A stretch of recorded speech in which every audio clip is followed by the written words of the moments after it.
you know, once everything gets going. There we go.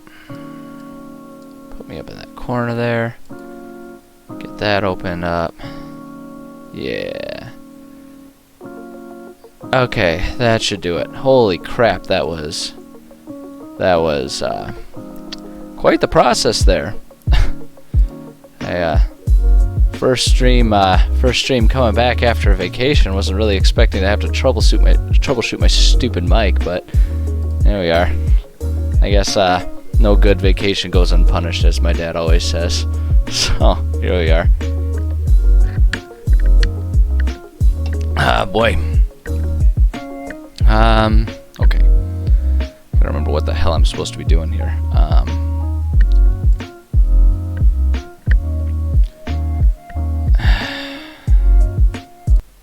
Oops, that's not what I wanted.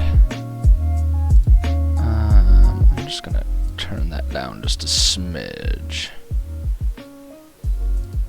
Okay. That should be good there. Move that out the way. Hold up. I feel like I'm off center in the camera a bit. Hold up.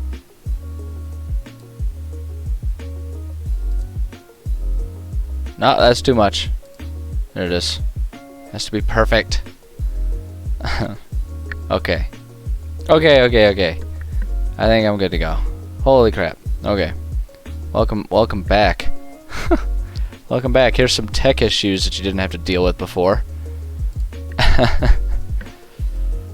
Okay. Yeah. I'm back. Man, I was supposed to be have started like 15 minutes ago. That's okay. It's okay. I'm here now, and that's all that really matters. That's all that really matters, is that I'm here. I made it back after my vacation, and I'm feeling ready. I'm feeling pumped to go ahead and get some streaming done. And yeah, so I guess I might as well just go ahead and do the intro for the sake of the VOD. At long last. Luckily the VOD, we can just edit it and make sure it doesn't have all of my bumbling, fumbling nonsense before I was able to get started. I gotta turn this down on my headphones here. This is getting a little noisy here. But yeah, so yeah, a week later, I'm EnviroBoy. I'm back from vacation, and we're going to return to what I was doing. I have no functional recollection whatsoever of what I was doing beforehand. So it'll be a bit of a catch-up today.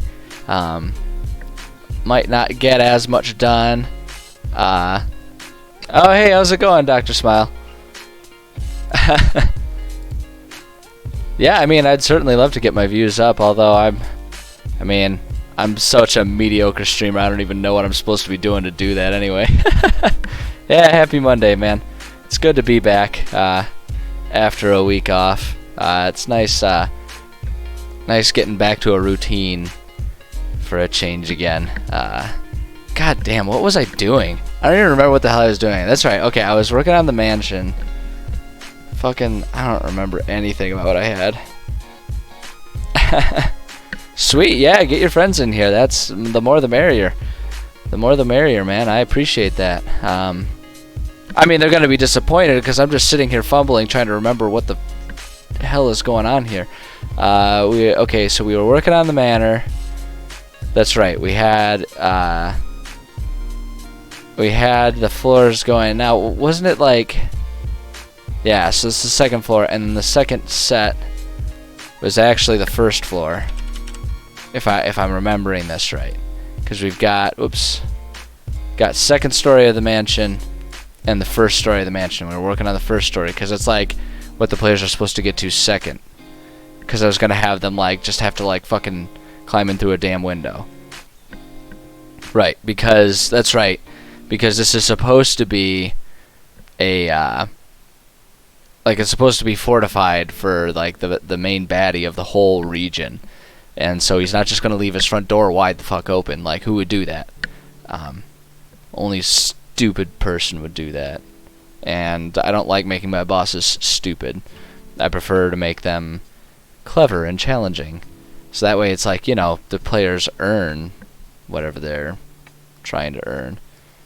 Hell, I don't remember. Okay, so okay, so we had the first and the second room finished? Question mark? Yes. Okay, both of those rooms are finished. First room, grand entrance. The second room, that's where the easy combat was going to be, and that's with. Oh, that's right. And I was given this like a super like Cronenberg style, you know, The Fly type of monster theme where it's like all of the enemies are just like the tortured half people, half animals that the Cyclops, when he was like messing around with dark magic, he made all of the weird freaking creatures, which is why we have you know, freaking the Wretched and Ettercaps. Was on the first floor again. Aren't there like, or second story? Aren't there like centaurs? Got the young hook horrors. Yep, lobster folk. Yeah, there's centaurs there.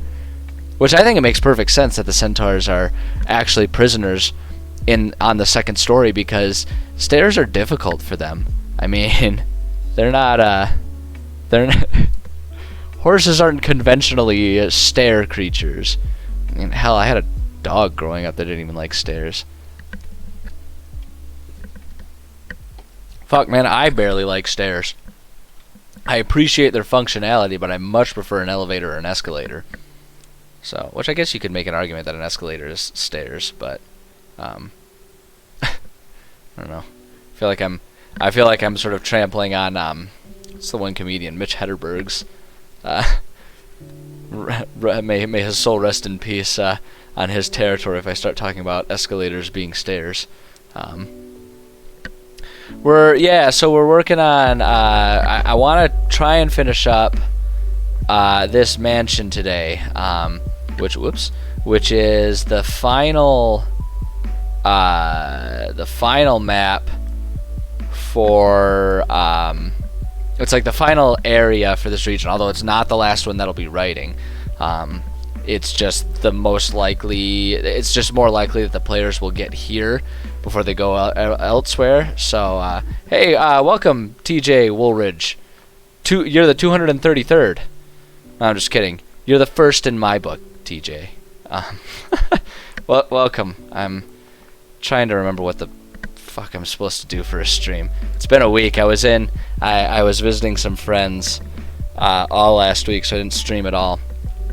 You know, myself and my friends finally got vaccinated, so we were able to reconnect and visit each other. So we took a bit of a vacation, which was nice. But yeah, so we're working on writing a mansion here, a mansion dungeon, and I'm just kind of rambling so I can stall and try and remember what the crap I was doing.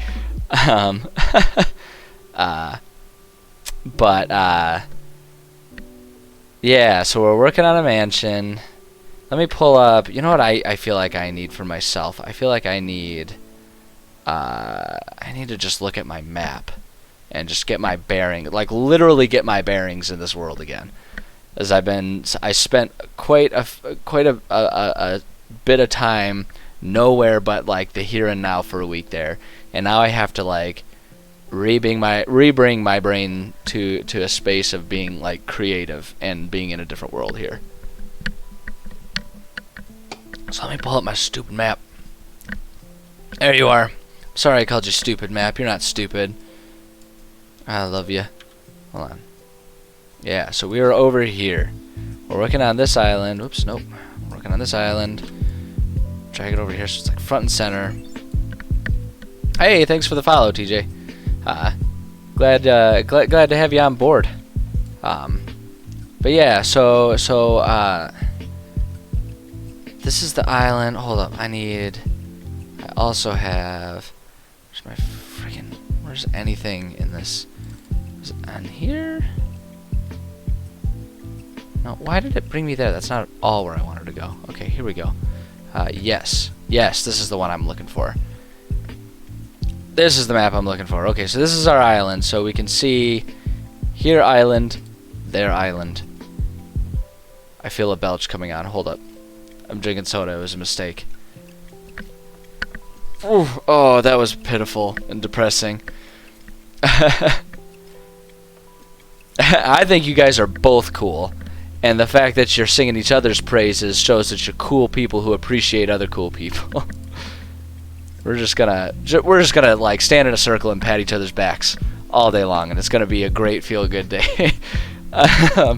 Okay, so we're working on this island. We finished up. Okay, so historically we finished up, and we can see over here in my little menu bar here, we finished up the Shipwreck Beach, the Abandoned Mine, the Pirate Cove. 11 years. Wow. Yeah, I guess you guys do know each other. I got a couple friends that, actually, the friends I was just visiting, I've known for 10 years. We haven't quite made it to 11 years yet. 10 years.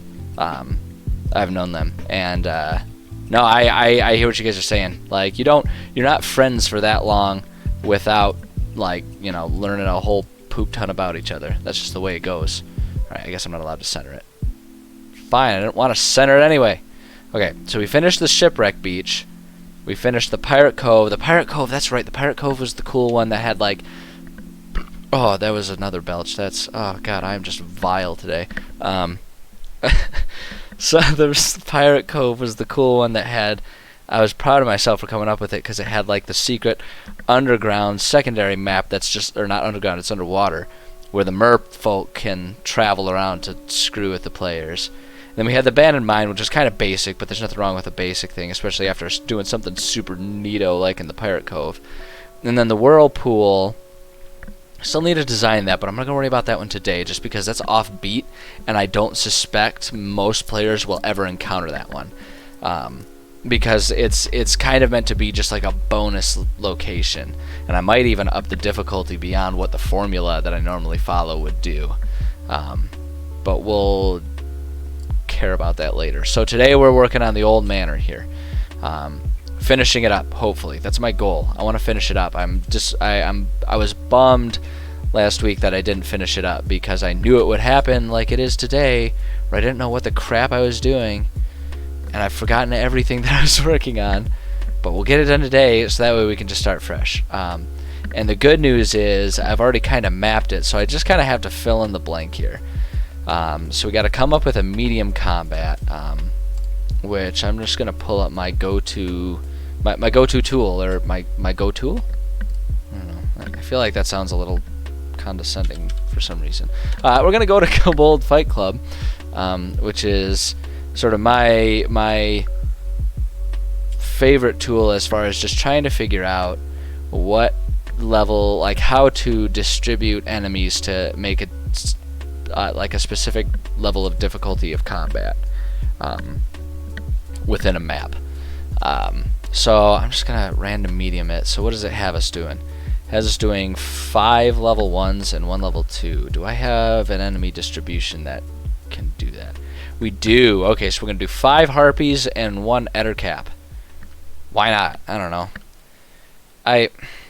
Let's see here. Oh, I gotta describe it. We'll do that. I used to, there was a time when I was writing stuff and being a DM that I would go through great pains to, like, really make sure the enemies in each room were sensible. Like, oh, well, this is this room, which would have this many of this type of enemies and stuff. That's one thing that I've kind of gotten more relaxed about as I've gained more experience as a DM. And the main reason I've done that is because it's a very good example of something that a DM is likely to torture themselves over, to try and make sure everything is completely cohesive, everything makes perfect sense, there's no question marks, and you know, like you devote all this time and mental energy to doing it, and then your players don't give a damn and they just kill everything without wondering, why am I killing this thing? Why are they here? They're just like, hey, bad guys, I'll chop its head off. And that's where we are. So, harp. Oh, that's right. I was intentionally misspelling harpies because I'm a stupid idiot. Why can't I spell? Oh, that's right. I just said it. I'm a stupid idiot. D&D coming to Xbox. Yeah, I heard something about that, but I haven't taken the time to actually look into what the heck anyone's talking about with that. Which is, I mean, hell yeah. Yeah, like I would, I would love D&D on any platform. Although I don't know that I would really use it on Xbox all that much. Yeah, D&D is Dungeons and Dragons. You have that correct. And I mean, to a degree, like, all you need to have fun with Dungeons and Dragons is a knowledge of that Dungeons and Dragons exists, and someone else who knows how to play Dungeons and Dragons. That's how almost all of my groups have started, is with people who know absolutely nothing, and me teaching them as we go. And honestly, that can be great fun, doing it that way. It serves to, it sort of emphasizes what I always say about D&D, and that it's not a game that you don't build a D&D group off of finding people who know D&D. You build a D&D group off of finding friends who are interested in learning about D&D. It's so much more fun that way, because then it's just you and your friends fucking around.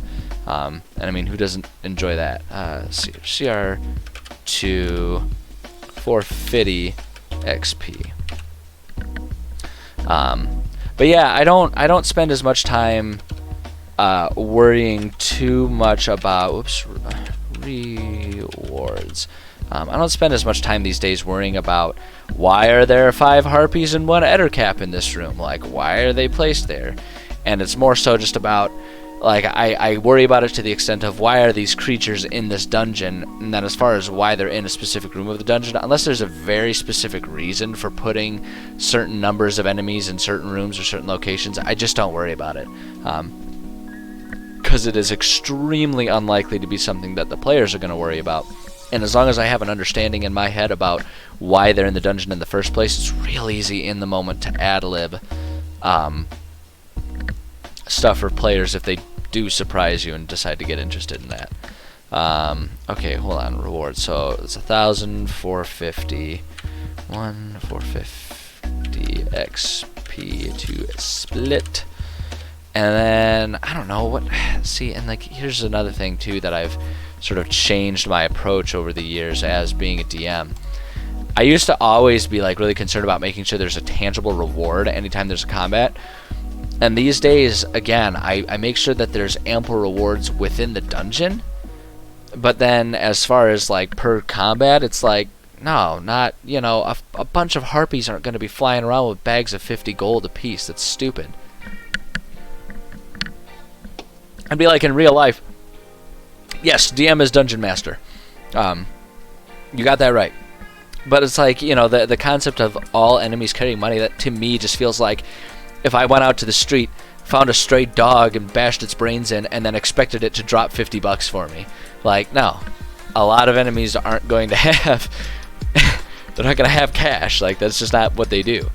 Room number 3. Where the hell is room number 3? Number 3. What the fuck was I going to do with this room? Room 2 was a ballroom, right? Hold up. What rooms have I done? Grand entrance. Yeah, it's like a grand, or like a ballroom was room number 2. So room number 3, what kind of, God, how am I supposed to know what kind of rooms are in a mansion? Like, I barely afford my apartment. Like what kind of knowledge about a mansion do I have? Shit. We'll say, oops. I feel like I remember thinking that, like I was gonna make room 7 the kitchen here, and then room 6 was the dining area. So the hell does that make room 3? I don't know. We'll call it, like, I don't know, maybe an extended entertainment room or something. We'll call it, yeah, we'll make it like a music room or something. We'll put like some pianos and shit in there. I don't know. Jesus. Best part about this too is, like, I'm gonna present all of this crap to my players, and they're gonna be like, "Wow, what a well thought out thing." And I'll be like, "Mm-hmm, yeah, no, totally well thought out. I knew exactly what was going on." Let's see. We need to go to objects up here. So Furniture, benches, chest tables, bar tables. Those are objects, bath cages, chains, carpets, pelts, cauldrons, corpses. Who doesn't have the odd corpse or two in their piano room? Objects, really? That's how they... Okay. Statues, wall mounted rooms are called overlays, ground, pillars, railroad ruins, siege tools, stairs, trapdoors, tables, craft, trade, book, magic, food, drink, traps, webs, windows. God, I'm not going to find a single instrument, am I? That's going to be a terrible option. Barn and stables, blood. Well, how about the blood room? It's just the blood room. Yeah, no, definitely. This is definitely a labor of love, being a DM. It does take a lot of energy and a lot of time to create dungeons, especially if you want them to be compelling. And fortunately for my players, I love this. I have, for a long time, maintained a hobby of world building. I love creating worlds. I love imagining different worlds, sci-fi, fantasy, alternate reality. I mean, I even spent time, I've spent time creating apocalyptic worlds and stuff like that. I love world building. I love fleshing out a location, like a fictional location, and imagining what sorts of, logical things would exist in that world and stuff like that. Like, I love world building, and that just really goes hand in hand with being fuck it, we're just gonna put a bunch of rugs in here, I don't care, we're just gonna pretend there's pianos all over the place, fuck it. But yeah, I love world building, and it really, the hobby really does just go right hand in hand with being a DM. And so, like, because really, from my perspective, all I'm doing here, I'm not creating a D&D game. I mean, as you can see, I am... Shit, that was not the smooth transition I thought it would be. There it is, there's my world. But yeah, as you can see from this world, like, to me, the hobby is building my world. Being a DM is just slapping some stat blocks for some monsters on there and then letting, like, my friends, my players, wander around in this world. So it's like it goes hand in hand, and it's actually an incredibly thrilling. No, that looks stupid. I don't like that. It's incredibly exciting for me to have people interested in this. To me, it feels a lot like if I were a writer who had who had people reading his book or something like that, so but yeah, being a DM, it's just a matter of throwing some stat blocks, paying attention to a couple rules, and really I'm just sharing what I've created with my friends, which is, I mean, it's super cool. I love doing that.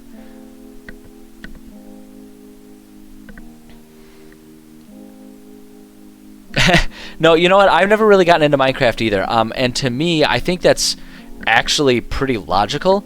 I think Minecraft is very different than like a world building hobby. Because when I think of world building, I think of create. I don't know, how do I want to describe this? Minecraft isn't world building. Minecraft is like Legos within a built world. So it's like playing Minecraft, to me, is more akin to being a player in D&D. Whereas world building is like being the programmer that created Minecraft, whatever his face is. I forget his name. I'll remember it exactly when it's not important or relevant to whatever discussion I'm having again. So I think it's incredibly logical that you would love the concept of world building, but not be enamored with Minecraft. I think, like I say, that's exactly what I've felt about Minecraft, because I just think I think they're different. They're like different sides of the same coin. Character creation is legit. Yeah, that's and I spend a fair bit of that. A fair bit of time with that, creating NPCs for my players to interact with. I'm absent-mindedly turning this into a trophy room, because fuck it, right?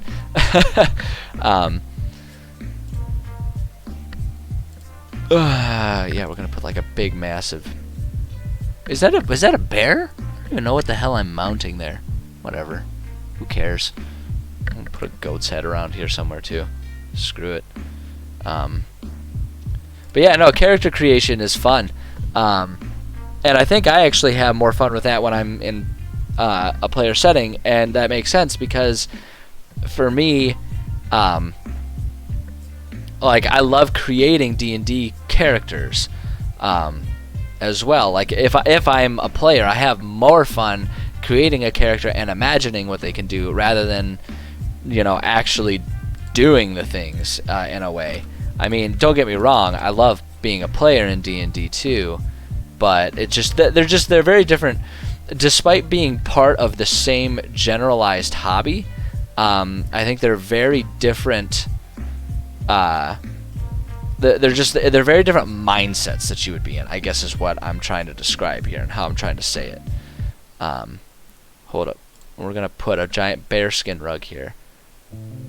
Put that there, and we'll put another one right there. And it's just gonna be like a weird ass, like, friggin' trophy room.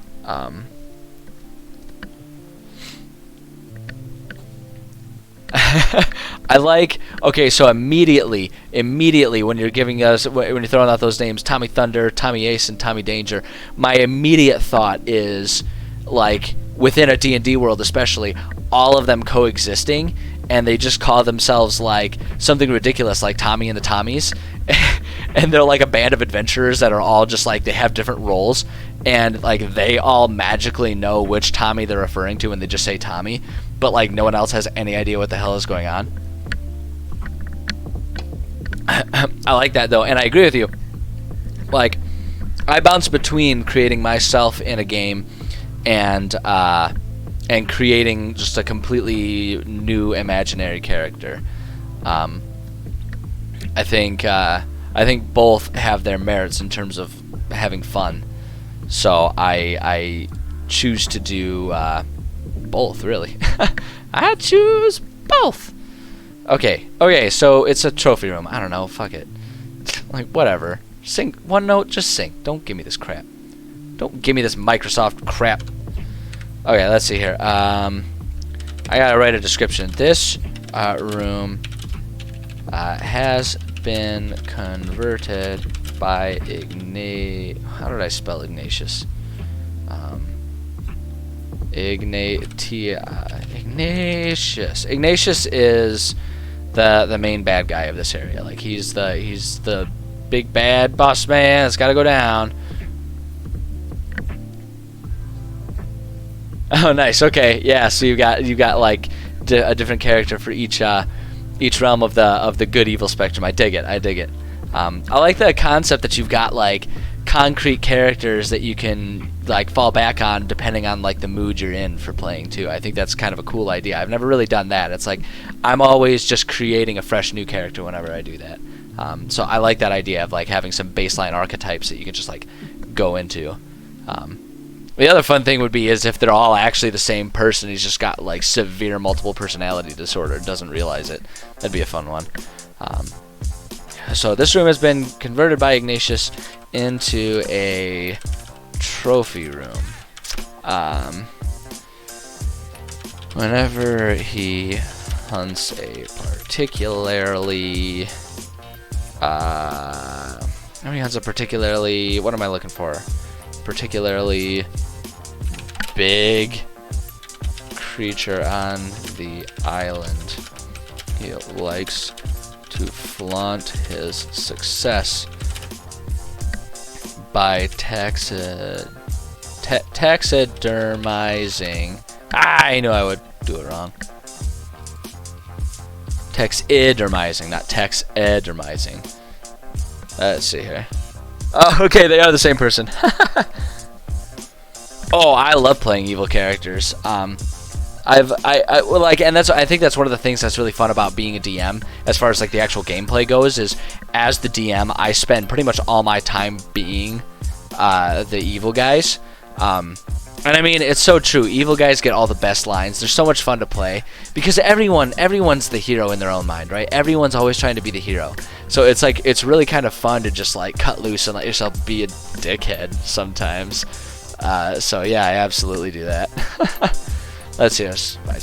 So he likes to flaunt his success by taxidermizing them and plopping them down in this room.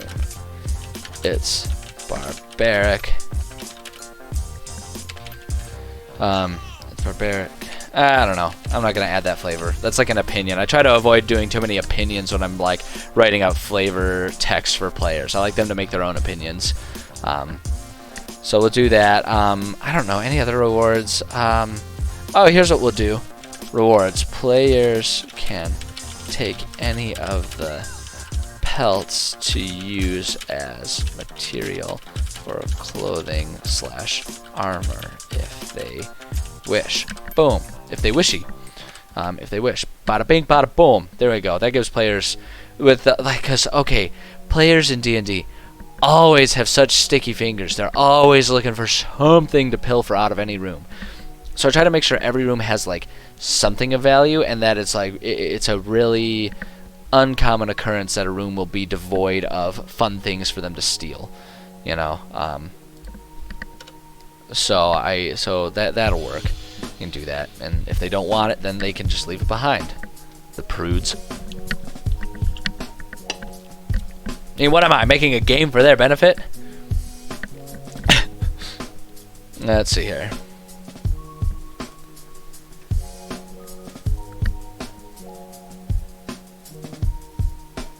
Ah, nice. Face painting's awesome. I love looking at face painting.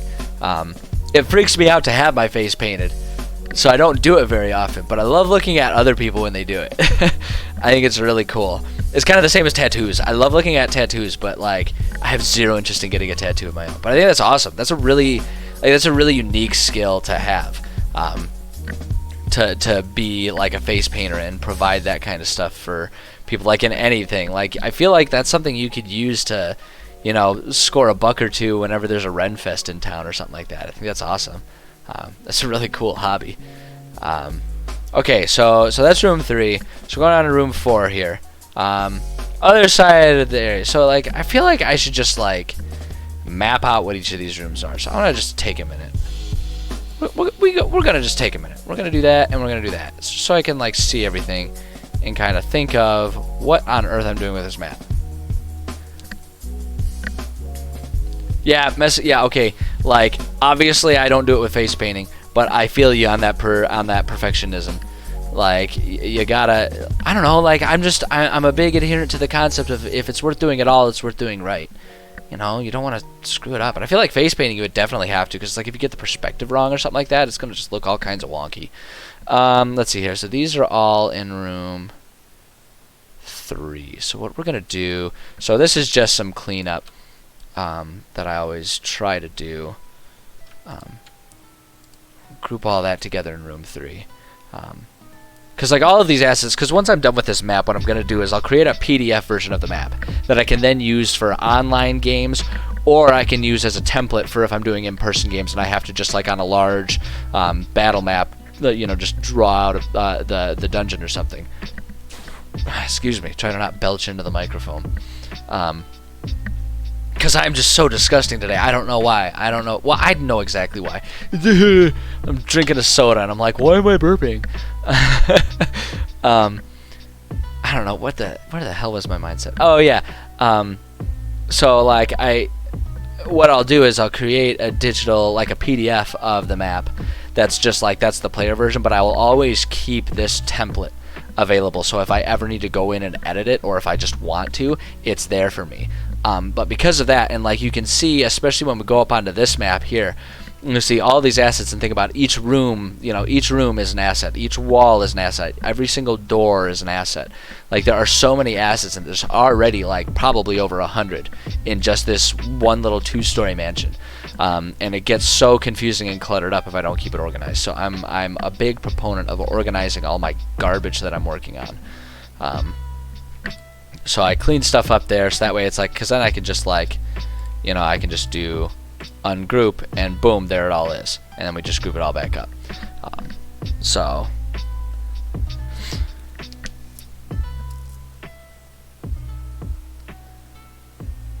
no, I hear you. Yeah, like, I mean, even if it's like, cause where I really hear where you're coming from, you know, that you got to get it right to make sure that each character is unique.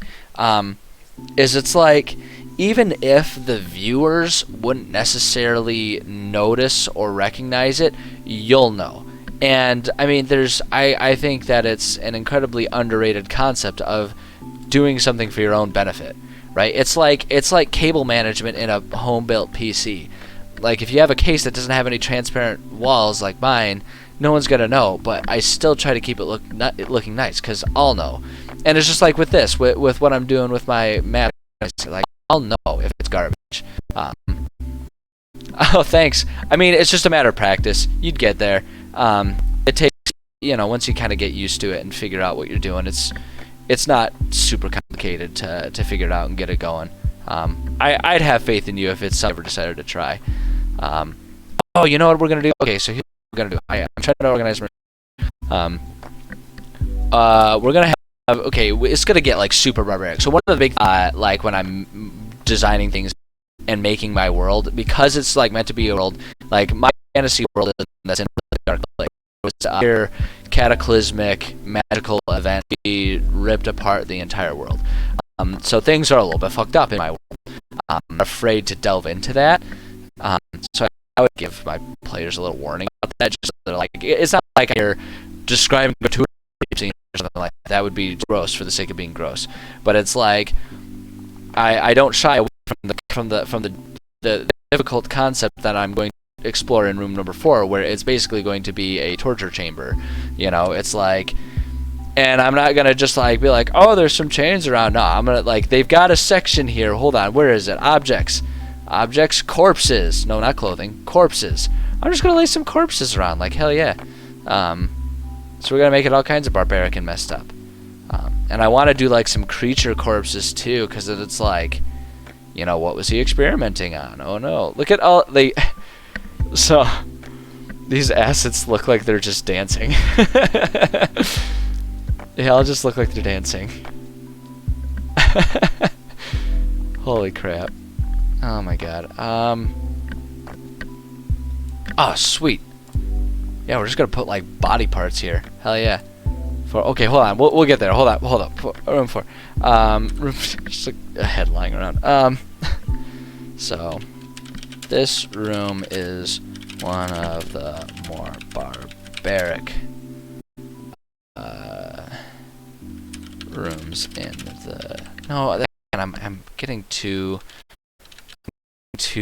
opinionated on it. I need to keep the description kind of clinical. I try to not like put opinions like this is disgusting and barbaric. I try to just do more like, you know, like if I add an opinion, it's just like one that no one would disagree with, whether or not it's good or bad. It's like there's gratuitous amounts of this, that, or the other thing, and it's just because I like to try and make sure that I'm an unbiased narrator, because it's more engaging for players if they're having to decide for themselves what exactly they're looking at and what the implications of that are.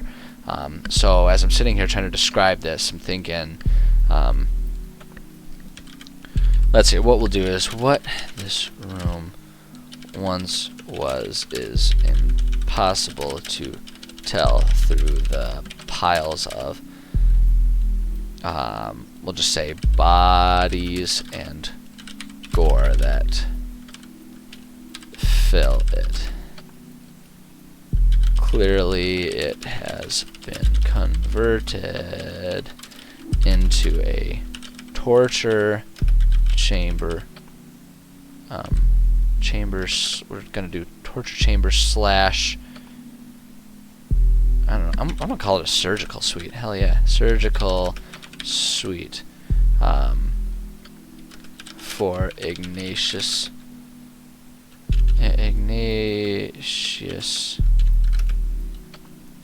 Twisted experiments. Okay, that might be a experiments. No, experiments. That might be a little on the opinion-y side, but I mean, he's ripping people apart and putting them with animals to create like centaurs and harpies. Like, I guess where I'm coming from here is I don't feel like it's going to influence the player's mentality to say that they're twisted while also describing severed arms and animal corpses lying on surgery tables and stuff. It's safe to say that they're probably not going to think that I'm trying to influence them to have an opinion about this if I say it's gross. Okay, that's the last of the soda there. Okay. Okay, is there anything else? Let's see here. Tables covered in organs both human and animal fill the room, along with clouds of flies. Flies. Boom. Favorite movie? That's a hard one. I am a bit of a cinephile. In fact, it was good timing. I had started the challenge for myself before COVID shut everything down, but in 2020, I challenged myself to watch a movie every single day, and I did it. COVID made it very easy being locked inside 24/7. Like, what the hell else do I have to do? There were days I watched like 2 or 3 movies. Case in point, the point what I'm getting at here is I am a huge cinephile. I love films, so it's hard for me to come up with just like one favorite movie. I'm trying to think like if there are good movies that I've seen lately that would be up there, because it's even hard for me to narrow it down to like top 10. There's a movie. It was kind of it kind of flew under the radar. I guess that's not exactly true. It flew under my radar when it first came out, almost a decade ago now. There's a movie called Short Term 12 that's really good. I like that one. I mean, I'm always down for watching Monty Python and the Holy Grail, but that's because it's basically it's essentially that movie is essentially a D&D group LARPing. So I mean, that's always a classic. What other movies? Oh, I do annually binge the Lord of the Rings films. Stellar films, those ones. Could watch those all the time. And of course, I'm talking like full director's cut. You know, if you're gonna marathon them, you're in for a good 12-hour investment here. So those are always good. Yeah, I don't know. Like it's so hard for me to come up with even a list of my top movies because there are so many good movies that I've seen. It's almost more functional if someone is asking me that question for me to just say like, you say a movie and I'll tell you how much I like it. Let's see here. Don't worry, it's not soda now. I won't be burping my guts out here. Where am I? I don't. Where am I? What am I working on here? I lost track of where I am. That's right. I'm just trying to map out the rooms here. So that's what room 4 is. Room 5. As an here's what we're gonna do. As an extension of room. Extension of the surgical room.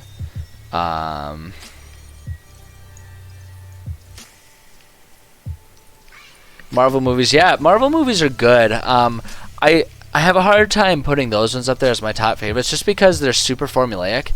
And I don't mean to say, I don't mean to imply that that's a bad thing. There's nothing wrong with a summer blockbuster. I love summer blockbusters. When I'm in the mood, I will throw on any of the Captain America movies, and I will absolutely like weep with joy. That's not true. That's a hyperbole. But I absolutely love the concept. Like, I love watching the Captain America movies, and thinking about like sort of what the character is supposed to stand for, because I feel like he's a much more valuable perception of like what America and Americans should stand for, whereas today they're just kind of not there. But that's a completely different discussion. Point is, Marvel movies are fun. I wouldn't put Marvel flicks up as my top favorites. But they're the kind of movie that if someone was like, I feel like watching a superhero movie, and they listed just about any of the Marvel movies, I'd probably be more than content to sit down, throw back some popcorn, and watch a Marvel flick. If I were to choose a superhero movie that I would put as like one of my top movies, I would lean more towards the Dark Knight trilogy. I feel like that's one of the few superhero movies that really got it right as far as like cinematography, as far as storytelling. It did a really good job of presenting a superhero movie that didn't feel super superhero-ish, if that makes sense. Supernatural. I've never actually watched Supernatural. I've heard good things, but I've never watched it. I tend to be a little less into TV just because I have a hard time. I use TV for comfort, so I kind of just watch the same shows over and over again. Let's see here. What am I working on here? Marker 5 is an extension of the surgical room.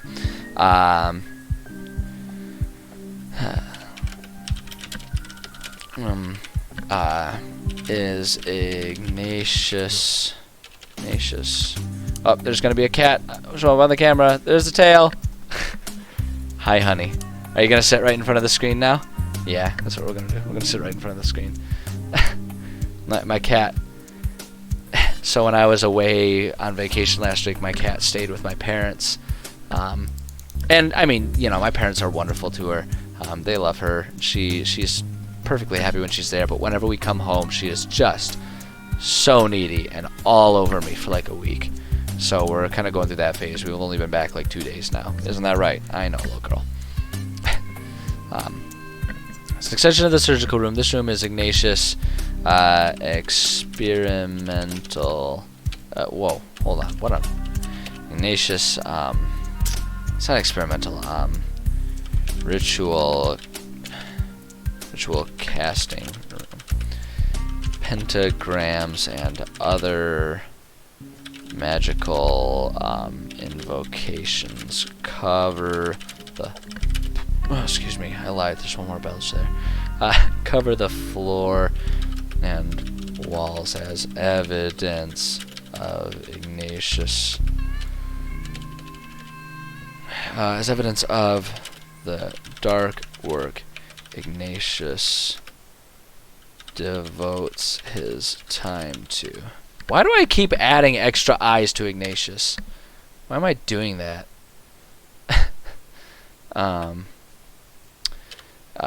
The dark failed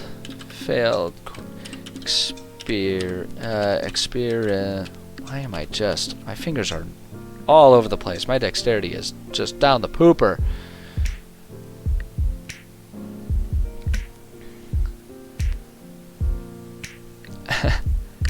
Collecting, I used to collect DVDs, but then I had to move quite a few hours away. About 2 years ago I moved, and when I was sitting there trying to figure out how to box up all my crap, I was looking at my bookshelves filled with movies and with books, and I was like, not happening. So I donated pretty much my entire, no, not pretty much, I donated my entire DVD collection, DVD and Blu-ray collection, and I donated most of my books. It was hundreds of DVDs and hundreds of books, but it occurred to me that where I was going, there was a library, and I had digital books, and while they held a lot of emotional value to me, ultimately they just weren't things that I felt like I needed in my life. So I ended up getting rid of them. And honestly, I haven't really regretted it. You know, every once in a while there's a book or two that I think I'm like, oh, it would have been nice to read that just right away because I had it rather than having to wait for the library to get me a copy. But yeah, ultimately I haven't really regretted getting rid of all my DVDs.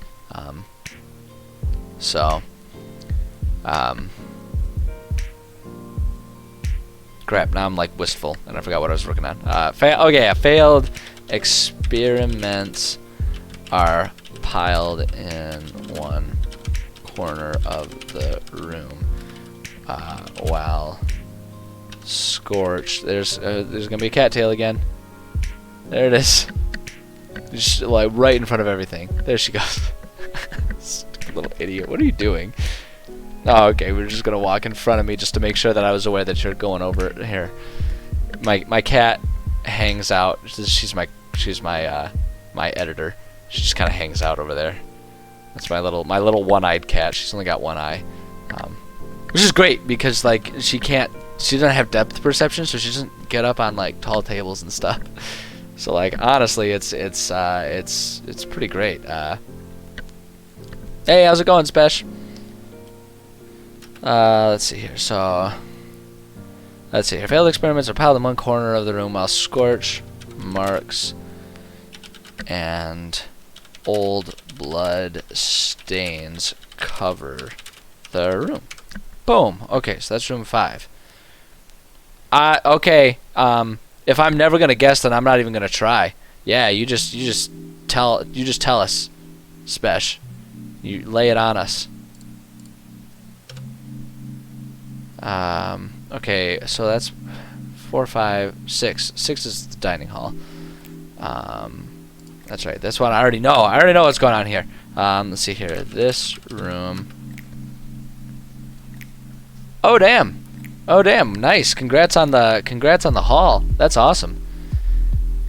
That's cool stuff. We were talking about how I got rid of pretty much all of my books. Some of the books that I kept. Yeah, I was gonna say that's a hefty. Did you get like physical copies or did you just get the digital copies from D&D Beyond? Because I've been slowly working on collecting up quite the collection of just the D&D Beyond. That's still awesome. That stuff is really handy. I have most of that stuff, but I shelled out full price for that stuff. I didn't win no handout. That's awesome.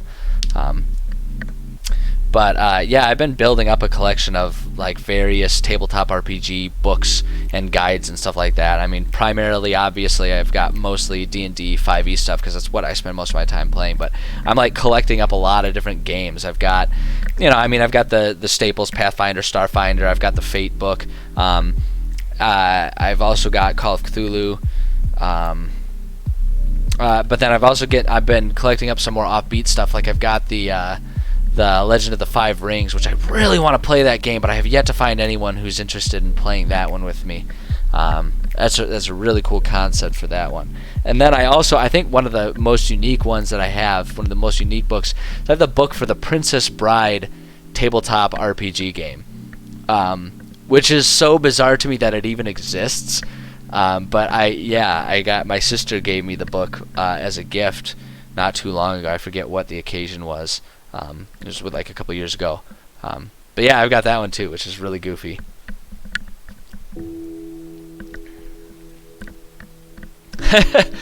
Well, see, here's the thing though. With a Call of Cthulhu campaign, 2 sessions might be all it takes for a total party kill. That game is brutal. It's meant to be. You're in the Lovecraft universe there, and that's it's punishing. That's like the Dark Souls of tabletop RPGs right there. It's like, you got hit by a falling rock, roll to die. And yeah, like there's that, and you can go insane from all the monsters and stuff. It's a super cool game. But I did actually play that one with some friends, and it was brutal. A lot of them died. It's a rough game. Let's see here. What was I talking about? 6. That's the dining room. This room is the dining hall. The dust that covers the tables and chairs suggests it hasn't been used in some time. And let us do that. That's all we really need for it. Actually, you know what? If that's going to be where the boss is... Okay, I'm changing that. It's not going to be Dusty. It's not going to be Dusty. Nice! Monster Hunter Edition Nintendo Switch. That's sweet. That's sweet. I love Monster Hunter. Monster Hunter's a great... Like, it's just such a cool concept. Just like a game that it's like... Yeah, just go out and, like, fight big giant monsters. It's awesome. I know, like, well, that's, like, one of the hard things about... Like, I love streaming, and like, my writing process and stuff. I think it's really fun. We get a lot of really cool, conversations and stuff, going on about, like, world building, about D&D stuff. Like, sometimes people come on and have conversations about different, like, characters they made and stuff like that, and I love it. But I definitely am far less productive than when I'm just, like, quietly writing on my own. But, like, I'm totally cool with that. I spend a lot of time writing, and I make sure and block out times throughout the week that I can just, like, focus on writing some of my other writing projects. The other thing that's nice about it is I'm way ahead of where my players are going, because, like, what I'm working on here is, at least immediately right now, I'm working on the actual sort of rough trajectory of where my players are going. They could always, you know, swerve into left field. Like, that happens. But, like, thank you, Macroom Reflect. Get the fuck out of there. Nobody wants you. But, like, the other thing, that's what helps me just sort of be okay with the fact that I'm not quite as focused and getting quite as much done, because I'm pretty far ahead of the course. You know, like, you can see over here, this is my sort of, like, index here. They're about to make their way to the Shipwreck Beach. So they've got that plus, they've got that and 2 other dungeons before they get to the old manor here, including in between dungeon time that they'll spend working on, working on traveling between dungeons, having conversations, visiting stores, and all that kind of stuff. They'll, so I'm way ahead of schedule. So that's the other thing. It's like, yeah, we can take our time and just, like, fuck around a little bit. Like, who cares? I feel like it's easier to just, like, randomly chit-chat and stuff when you're playing a game, because a game you can just kind of, like, mindlessly go through and shoot, or whatever game you're playing. But with, like, writing, it's like, it's definitely hard to split them up. But I definitely dig just, like, having the conversations about D&D and stuff like that. Like, that's kind of why I started doing it, to, like, share some of my approaches, when I'm writing, but also just to, shoot the shit about D&D, because I don't... Like, I've got my friends that I play D&D with, but we get our fill during the sessions. And so it's nice to, in between that, have people to, like, bounce ideas off of and stuff like that. I think it just kind of makes the dungeons a bit more interesting.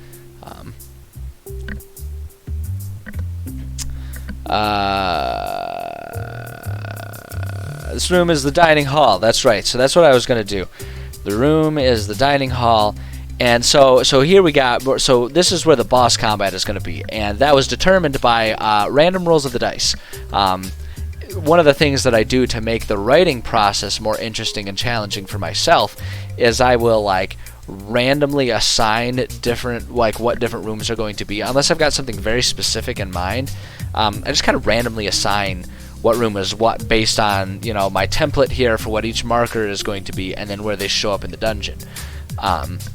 And so I like to do that, and so it makes it sort of a fun creative writing challenge as well for me to think, like, okay, what in terms of the layout makes sense for this room to be, but then if that's also going to be the boss combat, what makes sense for there. So what we're going to do is so this is the dining hall. This is also where they're going to confront Ignatius. I'm going to make him just be sitting there eating. And it's going to be like something, it's going to be like the soup, like, what's that one painting called? Was it Saturn Devours His Kid or something like that? I forget what it is. It's that one painting. I'm going to look it up. I want to say it's Saturn. Saturn Devouring His Son. Yeah, is that the one? Is that the one I'm thinking of? Come on. Now's not the time to go slow on me here. Stupid internet. Taking all the wind out of my sails here. Yeah, this is the one. This is the painting. This is the painting. Hold on. Let me load up a big picture. Yeah, Goya. Saturn Divide. Yeah, look at that. View image. Start up that image. Look at that. Look at that. Like, just imagine he's only got the one eye right there. Like, I'm totally gonna have it be like that, where he's like eating like some part of some creature, like flat out raw. It's gonna be all kinds of like disgusting. No, it's not gonna be like you. I'm gonna give. I don't know you very well, but I'm gonna give you enough credit to assume that you're not sitting there devouring a raw human being or something like that. This guy is not just like sitting there eating soda. This guy is consuming something that he killed. Like, he's not eating, he's consuming. Like, that's what's gonna make this so twisted. But yeah, that painting. Ah, God, I love that painting. That's such a cool painting.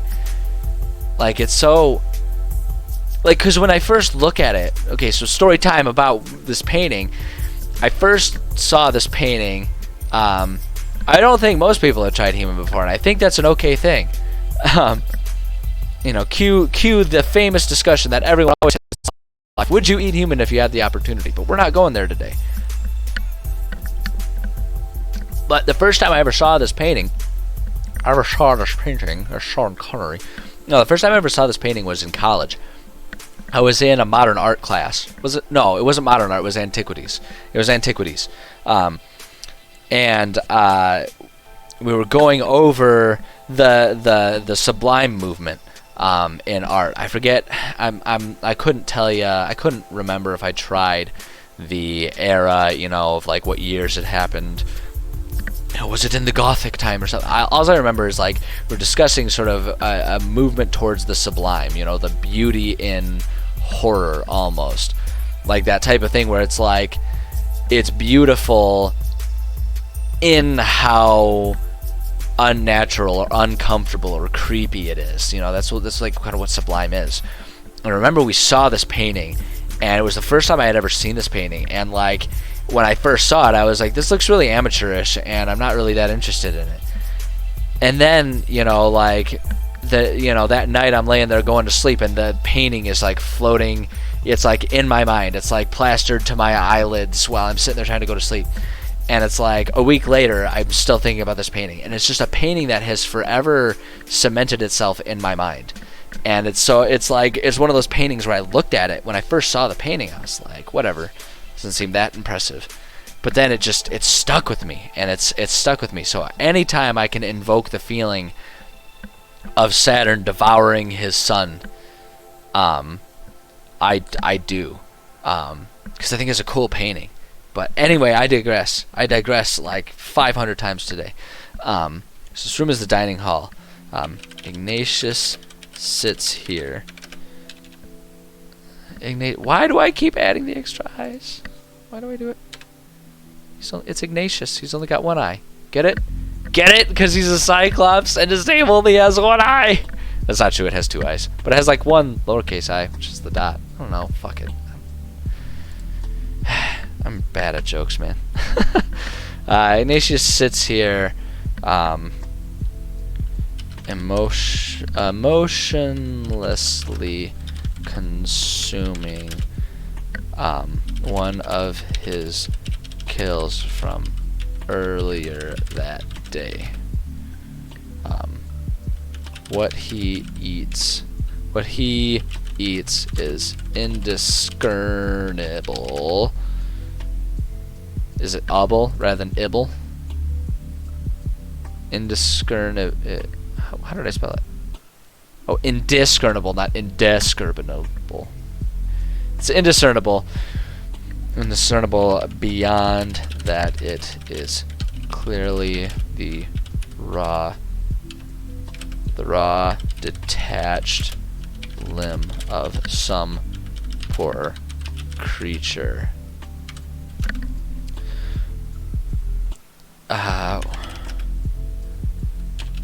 Let's see here. He looks up almost lazily from his meal. I always try to write these also as so that it can be something that I can just like read directly and it will be there. So I'm like, So I won't say he looks up almost lazily from his meal at the characters. What I'll say is he looks like I try to just like not add anything that addresses the audience directly, so that way I can just like read it and it'll sound it'll sound narrative in nature when it's read to the players. So that way, if my brain is like pooped out, like if the session has already been going 3 or 4 hours, and I'm tired and my brain isn't working right, then I could just read this and not have to try and come up with something poetic or whatever. So he looks up almost lazily from his meal, and contemplates the people standing before him. The people who are suddenly standing before him. I want to make sure to like add that suddenly standing before him, so that way players don't get confused and think there are other creatures, because it's just going to be him. Well, it's going to be him and a couple of his cronies, but the cronies are basically going to be there as like servers. They're coming back and forth from the kitchen, where it's like really the kitchen has been just converted to like a butcher shop. It's kind of what I'm thinking. And so the creatures are just coming back and forth, bringing him like limbs to eat. God, I'm like creeping myself out thinking about it. Ugh, God, it's kind of fucked up. Should I be worried about my mental health and I'm able to come up with these things? Never mind. We're not going to investigate that one. That's for a different appointment. So it's for a different appointment than my streaming one.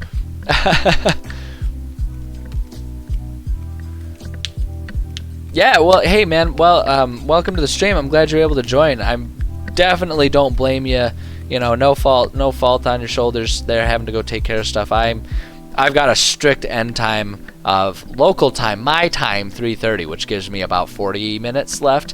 I got a strict end time too. Fact is, we all have lives outside of this. Well, as much as we wish we could sit here and fuck around creating imaginary worlds and playing video games on stream all day long, most of us can't, myself included. So I'm appreciative that you stopped by at all. I'm glad you were glad you enjoyed your time here. I will be streaming. I do stream roughly around this time during all weekdays, Monday through Friday. So you can stop by then. Monday, Wednesday, Friday are writing. Tuesday, Thursday I do some gaming, and then Saturday evenings I will often do some streaming as well, depending on what's going on. So yeah, if you want to stop out anytime, that's roughly when you can find me. Kind of changes a little bit based on whatever my day job has me doing, but yeah, at any rate, thanks for stopping by. Glad you were able to make it out, and we'll look forward to seeing you again. So let's see here, but yeah, so he's suddenly standing before him. So yeah, I wanted to make sure it's like suddenly standing before him, so that way people don't think that he's already standing there with like, or like there's another group of adventurers, or there's like the people who are trapped on the island with him still there. You know, I want to be as clear as possible with it, because that's what good writers do. Let's see here.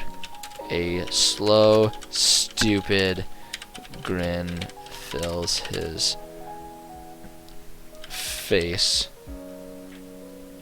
Let's see here.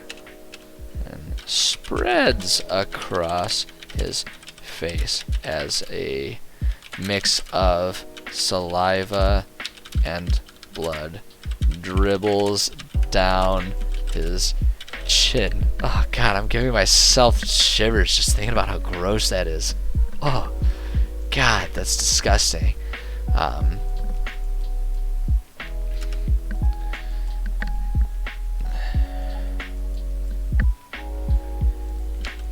He stands. He stands. Why? He sets hands. Wow. He stands and grabs his. What type of weapon does the Cyclops use? We're just gonna use. Oh God, why did I leave that up? That was a mistake. D&D. Oh God, so much creep going on in my brain. I'm gonna have nightmares tonight. Go away, Goya. Oh my god, why is my... That's because I'm streaming right now. That's exactly why it's so slow. Why it's slow. I'm just being stupid and not thinking about it. Cyclops.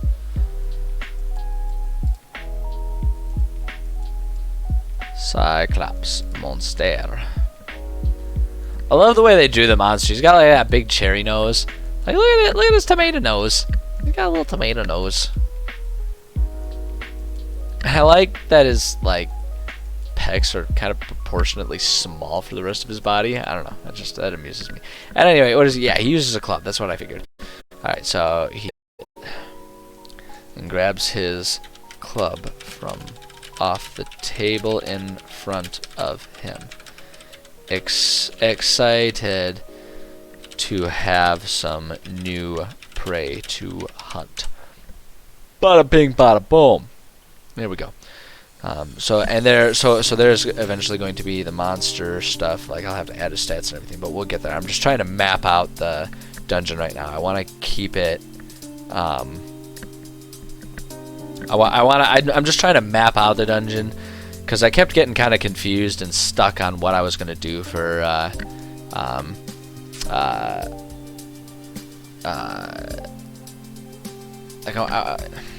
don't know. I lost my train of thought there. That was weird.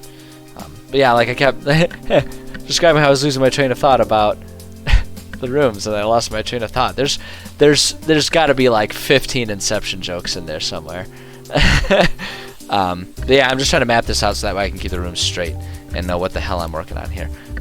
So let's see here. Marker 7. That's going to be the kitchen.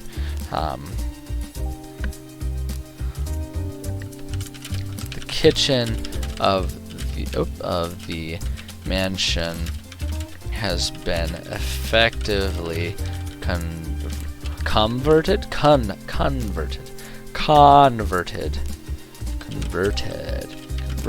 gonna keep saying that word and it's gonna stop sounding like a word at this rate. It's been converted. I feel like I'm moving steadily out of the view of the camera. Hold up. There we go. Oh, you know what it probably is? It's probably because I was screwing around with moving the camera to show my little kitty, who's now fast asleep. Gosh, she's the sweetest little thing. Her and her one eye. She's my Cyclops. She literally has only one eye. I like to call her my little one-eyed cretin. Like I say, it's great. You know, no depth perception. She doesn't jump on counters. It's awesome. So let's see. The kitchen of the mansion has been effectively converted into a Is butchery a word? Yeah, but I don't think it's a word the way. Into a butchering room. Creatures, comma, both. Creatures, comma. I like how I say the punctuation out loud when I'm writing out loud. I don't know. I don't know what I'm doing. Hell, man. Creatures, both humanoid and beastly in nature, hang from chains and hooks in various states of dismemberment.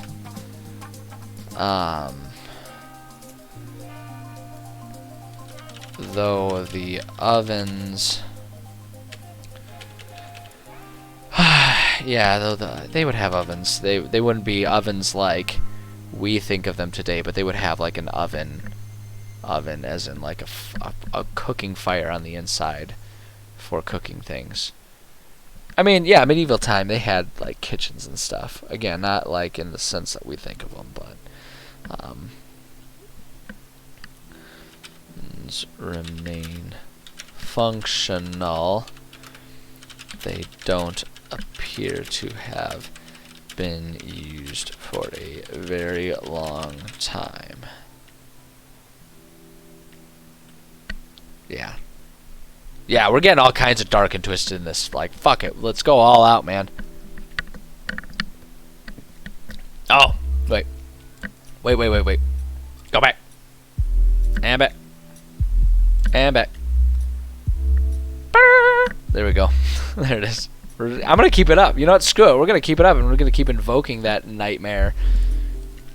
It'll keep me in the headspace, get me in the mood for all this twisted, dark garbage that I'm working on. God, what a terrible place. I'm so glad that I don't actually have to go to this place and I can just imagine it and call it good. God, can you imagine having to walk around in here? Okay, room number 8. What's that room? We got, what rooms does a house need? Up here we've got all the bedrooms, we got a library up here. We kind of already had a music room as I was trying to describe it. And then we got like a trophy room. What other rooms are there in a mansion?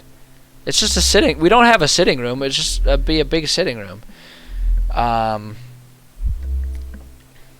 Let's see here. Large sitting room. Let's see. Let's say this room is a large sitting room that appears to have been of little use to the Cyclops over the years. It holds nothing remarkable. Well, I shouldn't say that because I'm going to... This is room 8. That's the twisty room, right? Yeah, that's the room where we add a twist. I don't know what the twist is going to be. We're just going to leave that simple and straightforward. It's a sitting room, and we're going to add some sort of twist in there. It's going to be such a twist. It's going to be like Oliver, that twist. Like that? How's that for an antiquities reference? Frickin' Oliver Twist right there. Boom. Nailed it. No one cared. Not a single person cared about that. That literary dunk right there. Oh boy.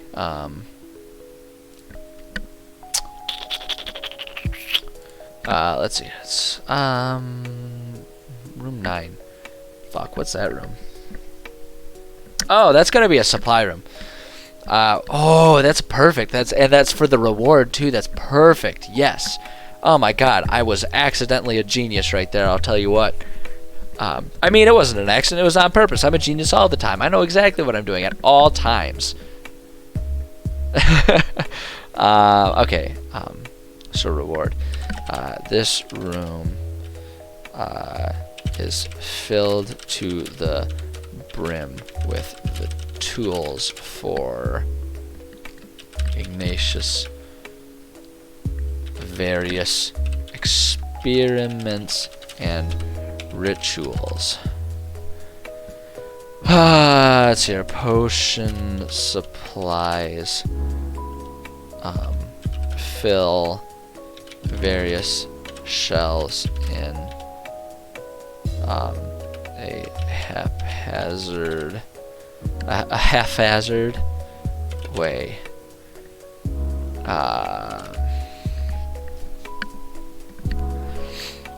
Ritual components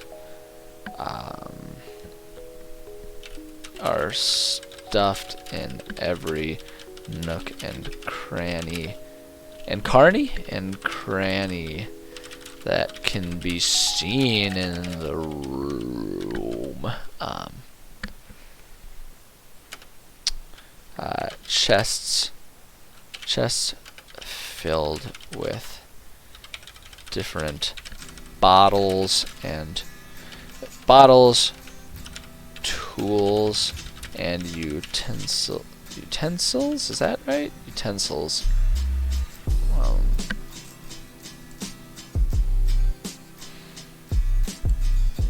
Take up much of the floor space.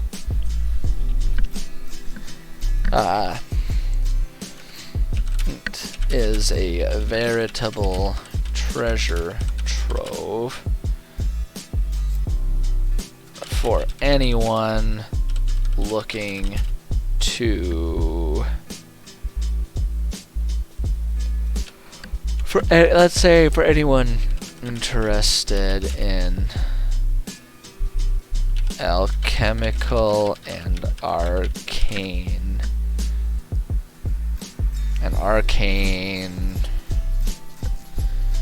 alchemical Excellent Arcane Projects. I don't know. Projects is a little innocent considering what's going on in this place, but we'll just not overthink it. We'll just go with it. Arcane Projects. Okay, let's see here. Rewards. Boom. Essentially, let players. Let's see here. Okay, okay. Here's how we're gonna do this. We're gonna say,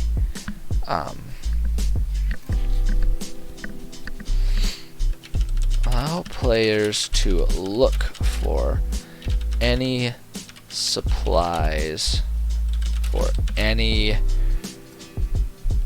project they wish. They must roll 1d20, 2d20, 3d20, 4d20. I just always think that, like, when you have the D, like 1d2, 1d3, like that's what I think of. Like an idiot's way of saying 11 or 12. 1d2, 1d20. Like they just keep counting it that way, like not understanding at all how decimal points and digits work. They must roll 1d20 and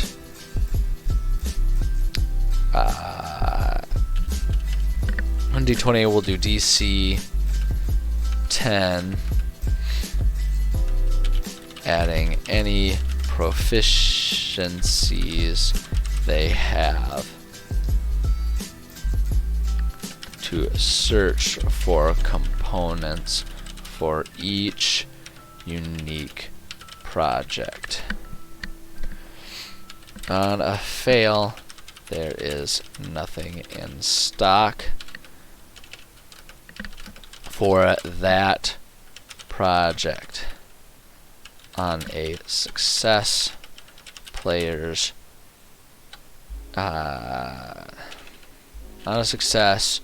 roll 1d4 to determine how much is in stock in terms of use. So it's like, you know, they roll a 3. There are 3 uses worth of fucking ladybug penises or something. I don't know. Fuck. It's the stupidest thing I could have come up with. You know, like there's 3 of them, so there's like, you know, 3 uses worth of that item for making health potions, if that's what they want to look for, or something like that. So it's like the idea is the player says, I want to try and see if they've got supplies to make a poison that I can put into a dart gun. It's like, okay, roll it. And they get a 13. It's like, okay, yes, there are, and then I'll roll a d4. It's like 2. So there's enough to make 2 poison darts, you know, and do it that way. So they can basically stock up. Any magic users can restock all material components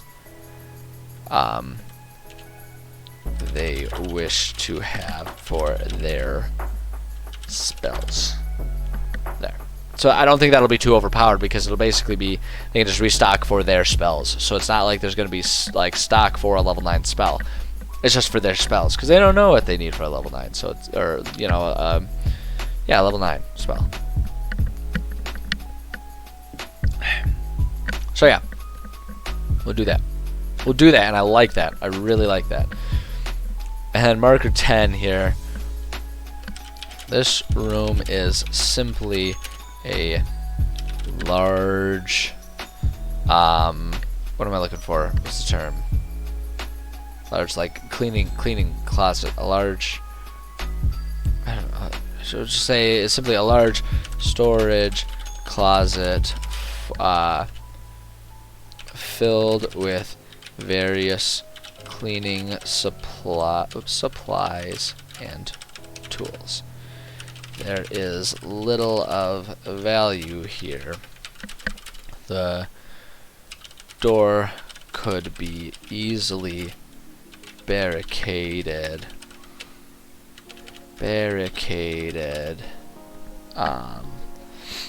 with the various implements. Let's see, we say brooms, mops, buckets, etc. to provide a safe place to rest and recover. I always try to make sure there's at least like one room that's just like a safe room. That it's like the players can definitely go there and definitely have a reduced risk of getting, you know, their legs chopped off from underneath them. I always try to make sure that's there. It's very rare that players need it, and they're not completely safe because there can still be wandering monster events and stuff like that. So it's like they can barricade the door.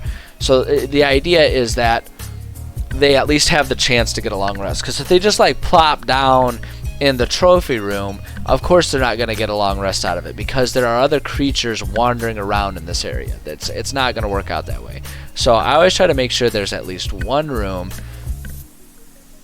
that if they wanted to go there, they could use the tools to kind of build a barricade. It's a little meta, a little gamey to do that, especially since like I allow it in that room, but not necessarily any of the other rooms in the dungeon. Because it's like, why is that room so special that it can be barricaded and we can't, you know, and we can't take all of the things we would use to barricade that room with us into another room.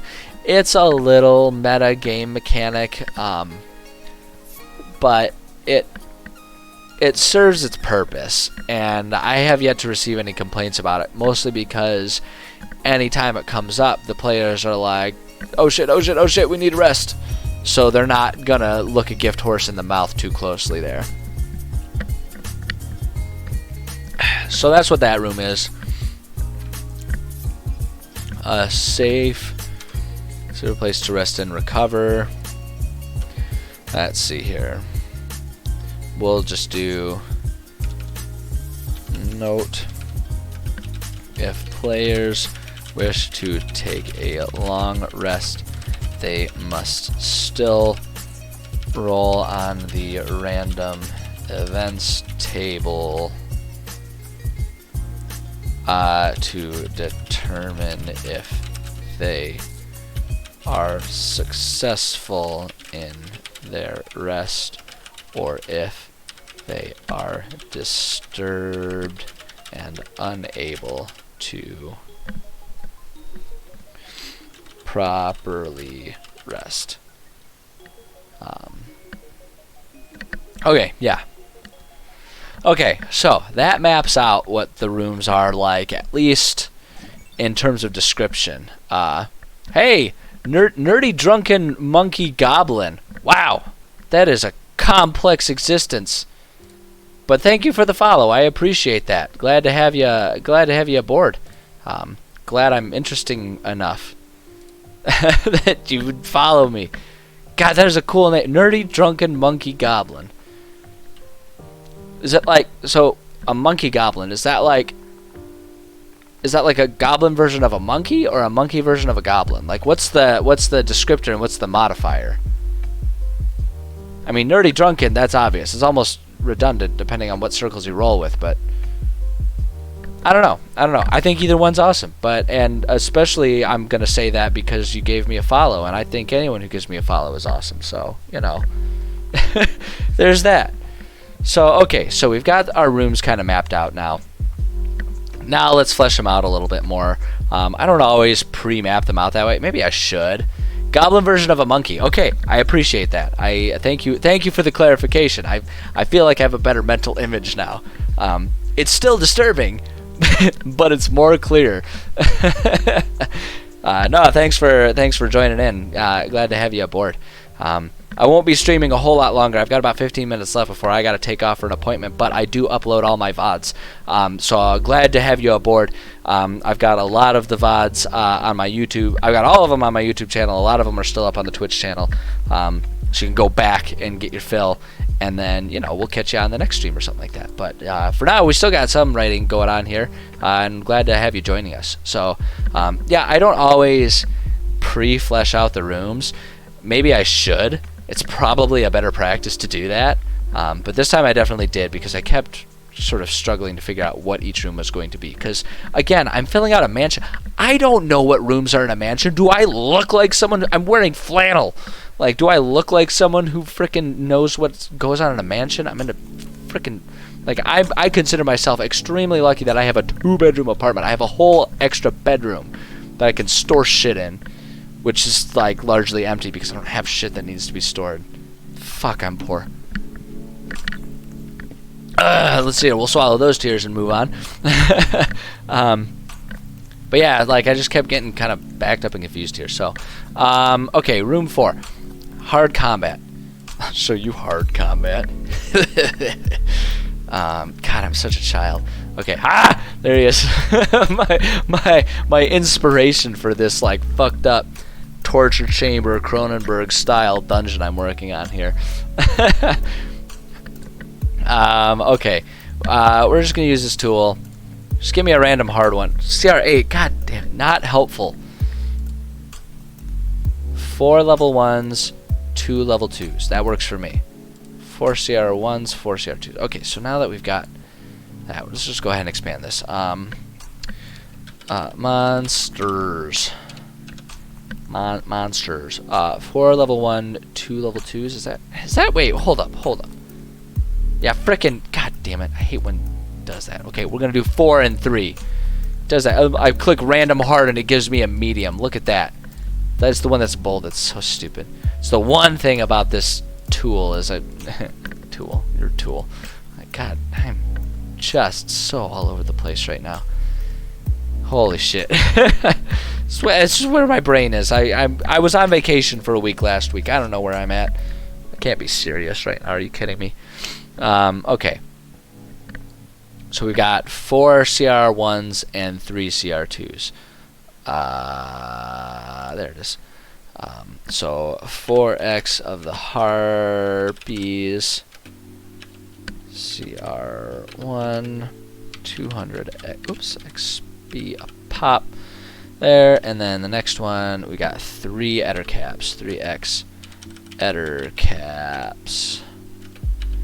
CR2 450 450 XP parenthesis. I'm noticing my format is off. Fix that up. Okay. Yeah, and as for like why are they there? Fuck, I don't know. Hold on, wait, that was the ritual room. Oh, they're totally gonna be chained up. I'm gonna totally have them chained up like he was working, like he was about to work on something twisted. That's what we're gonna do. How big is this room? Is there enough room for me to put 7 chained up enemies? I might have to swap out some of those harpies for a few Eder caps. How big is this room? Oh, there's room. There's room. Look at how big that room is. He's gonna have like 15 people chained up that he's torturing there. Are you kidding me? We got all the room in the world to work with. Let's see here. Along one of the walls are multiple chained up monstrosities. Monstrosities? Monstrosities. Monstrosities, semicolon, obvious victims of Ignatius' most recent experiments. That sounds rude. Experiments is what I'm looking for. I can't even pronounce it with the Q there. It doesn't work.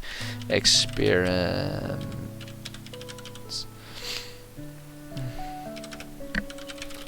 They are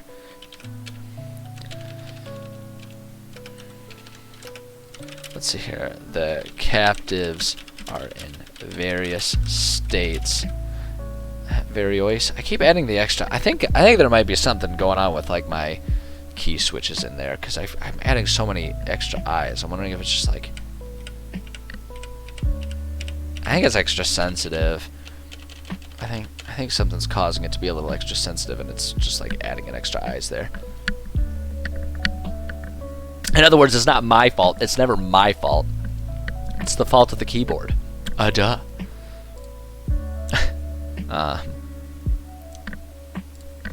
Let's see here. Some various states of disorientation and fearfulness. Though they thought. Oh my god. I need to be done. Holy shit. I can't type a single word anymore. Oh my lord. My brain ain't working and my fingers aren't doing much better. So chained up for now. The captives appear to be a danger to themselves and others if released at this moment. So that's like going to be part of the descriptive narrative that I give the players when they walk in that room. Kind of to give them, like, I'm setting up a decision for them to have to make. Like, what do they do with these creatures? Because these are creatures that would attack them. But it's like, I like screwing with my players. I like making it, or at least doing the best that I can to make it so that situations don't inherently have a right or wrong. I like making it so that they have to think and consider things. And that they, like, I like to make it so that if they kill something, maybe it isn't always a good thing that they've done. And that's kind of what I'm going for here.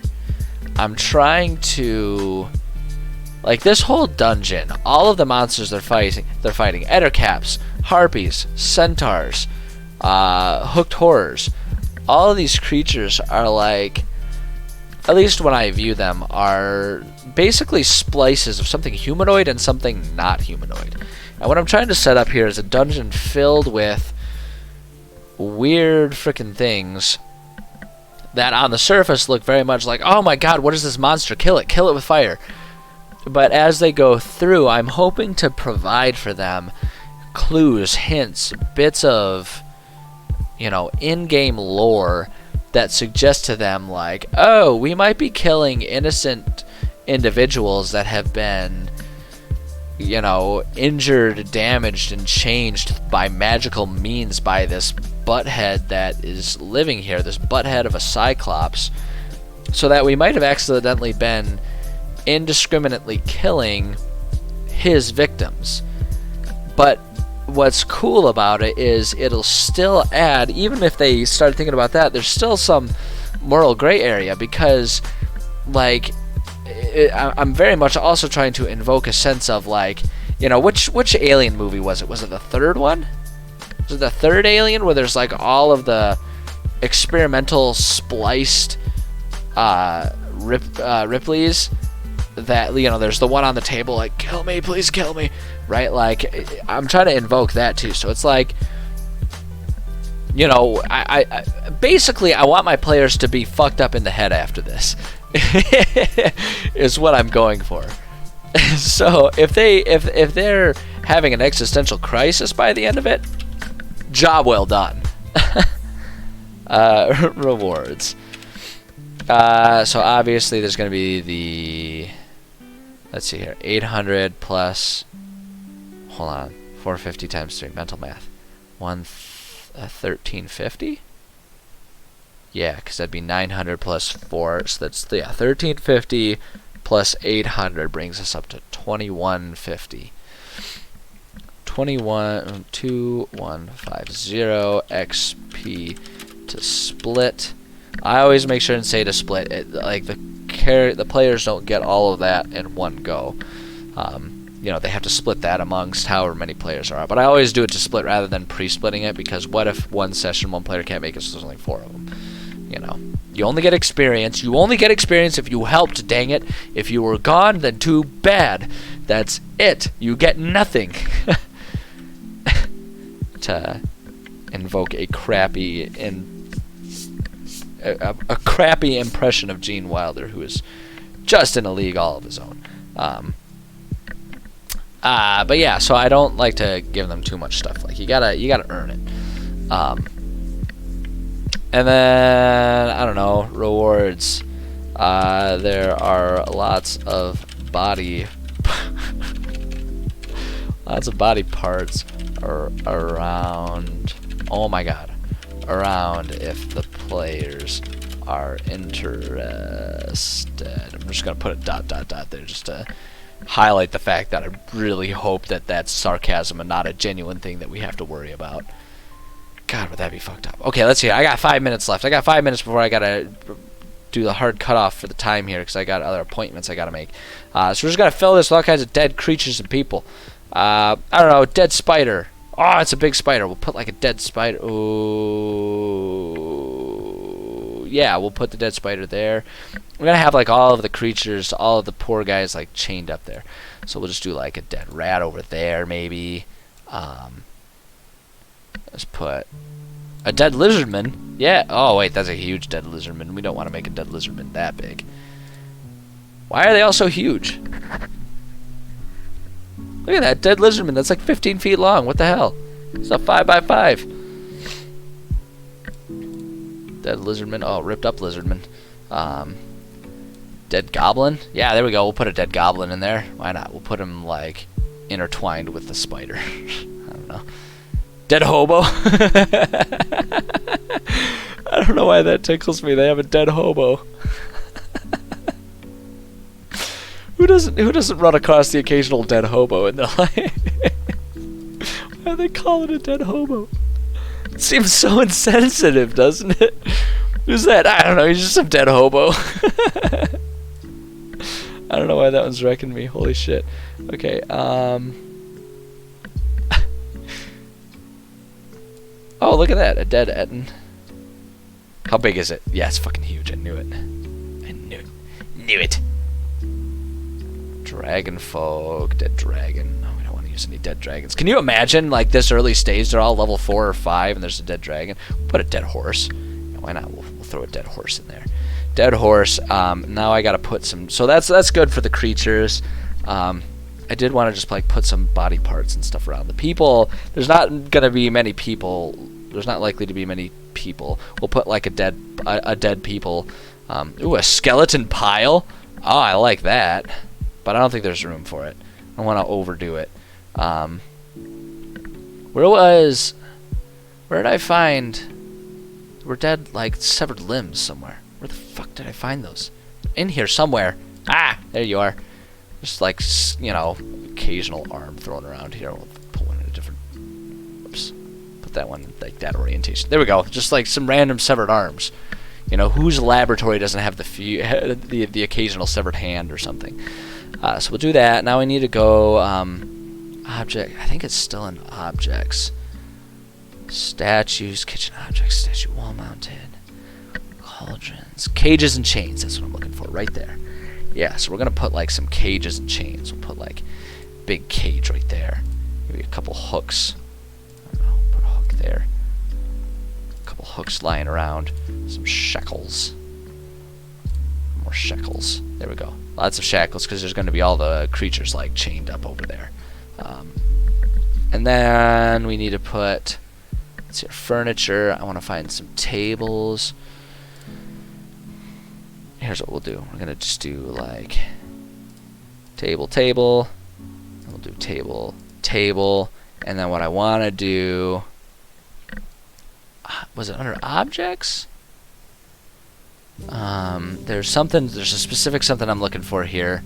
Buildings, campfires, blood. Oh yeah, we can definitely spatter some blood around here. Spatter a bit of blood. Why not? Another blood splatter. Yeah, hell yeah. One more blood splatter. Hell yeah. There we go. Blood splatter all over the place. Why not? Fuck it. And then, oh yeah, and that's what I was gonna do. We were gonna put like a corpse. Hold up. We gotta go to objects. Objects. Where is it? Corpses. I like how innocently creepy the song is right now. Like it feels like 50s mystery. Which is like, It's like and like I say, it's like an innocent version of like something all kinds of wrong going on. Okay, we're gonna put. Oops, hold on. We gotta. Where's that dead wolf? There we go. We just gotta make sure the dead wolf is above the table so you can see the dead wolf there. And then we're gonna find a dead people. Look at the dead dancing women. Oh, here we go. We're gonna just do like the upper half of a human being there. Yeah, there we go. Oh, that's so messed up. Oh, I hate this room. It's great. I love it. I hate it. All right. So now, just for the sake of organization, I'm gonna grab all of these, and this is in room 4. So we're going to group all these together in room 4. Boom! Look at how messed up that room is. I love it. I love it.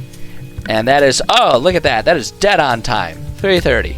So by the time I'm done doing a sign-off and everything, it'll be past time that I'm supposed to be done. But it's close enough. It's close enough. I did not achieve my goal of finishing this dungeon today. But that's okay. We were having some nifty conversations, and I never consider it a bad session if I had some cool conversations with people. So yeah, but yeah, we did make progress. We did make progress. We've got the rest of it mapped out in terms of what all the different rooms are going to be. So really, it's just a matter of going through the formality of filling out my template here. I mean, we just got to add in some extra details for these combats, make up a puzzle, and we're good. We're good. So I'm content, especially considering that this is my first time back streaming after taking a week off. So yeah, got back into it. Nice, slow chill. Nothing wrong with that. Nothing wrong with that at all. Yeah, cool. So all right. Yeah, I guess the only thing that's left to say is that you know, like I kind of mentioned, if you came in late, you know, if you're watching, you came in late. I do pretty much immediately load up the VODs onto my YouTube channel, as well as they stick around on my Twitch channel. So you can go back and watch this one or any of the other writing streams. I try to make sure every stream at least has some discussion of what my techniques are. So if you are, you know, I've been finding that a lot of people who are interested in becoming a, you know, a dungeon master or learning about the craft, oftentimes like to kind of, you know, they find my channel and they like to hang out for a little bit and kind of learn a bit. So there's oftentimes some discussion about different techniques that I have for writing, for creating these things. So if you're interested, please check out the VODs on the YouTube channel or on the Twitch channel. I will be streaming again. I try to stream. I have a day job that makes it tough for me to consistently stream every day at the same time. Generally speaking, I like to try and stream every day of the week around this time. Well, around 2 hours before now is when I try to stream. But it just kind of depends on what's going on any given day, what's going on with my day job. My schedule may change. But as of right now, around this time, the rest of this week, I am planning on streaming. Mondays, Wednesdays, Fridays are the writing streams. Tuesdays and Thursdays, I do some gaming. God, my nose is itching so bad right now because of like allergies and stuff. Gotta love springtime. But yeah, I will be streaming. My intent is to be streaming every day this week. Yeah, Tuesday, Thursdays we do gaming, and then Saturday evenings I often will log on, but I am much less consistent on that one because it really just depends on what else is going on. I mean, my weekends are my time, so back off. I'm sorry, I didn't mean to get aggressive. I'm just protective of my free time. But yeah, at any rate, check out the VODs if you're interested. If you are watching the VODs, thank you for showing an interest and going back and looking through the backlog. I think it's super cool if people are that interested in my stuff that they'll seek out some of the old stuff. If you're a new follower, I thank you for joining, and I look forward to seeing everyone next time. So I guess that's it. So yeah, just my usual sign off if I can remember it after a week off. Just, you know, go out there, be good to each other, spread some goodness in this world. There's so many angry people in the world. Just be, you know, chill and happy like everyone always seems to be in the chat and hanging out in the streams here. So yeah, I'll quit rambling because I am now 4 minutes past when I was supposed to be done. So yeah, go out there, be good, spread goodness, and we'll catch you all next time.